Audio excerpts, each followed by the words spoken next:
ప్రాథమిక పని విధానము, ట్రాన్స్ఫార్మర్ యొక్క ప్రవర్తన గురించి మరింత అవగాహన రావటానికి మీరు ఈ వీడియోను తప్పక చూడాలి.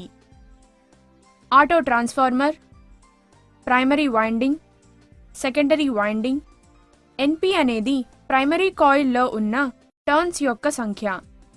ఎన్ఎస్ అనేది సెకండరీ కాయిల్లో ఉన్న టర్న్స్ యొక్క సంఖ్య. ట్రాన్స్ఫార్మర్ అనేది ఒక స్థిరమైన ఉపకరణం. ఇందులో విద్యుత్ శక్తి ఫ్రీక్వెన్సీలో మార్పు లేకుండా ఒక సర్క్యూట్ నుండి మరొక సర్క్యూట్లోనికి బదిలీ అవుతుంది. రెండు వైండింగులు ఎలక్ట్రికల్గా కనెక్ట్ చేయకపోయినా రెండూ కూడా మ్యాగ్నెటికల్గా జతచేయబడి ఉంటాయని మీరు ఇక్కడ చూడవచ్చు.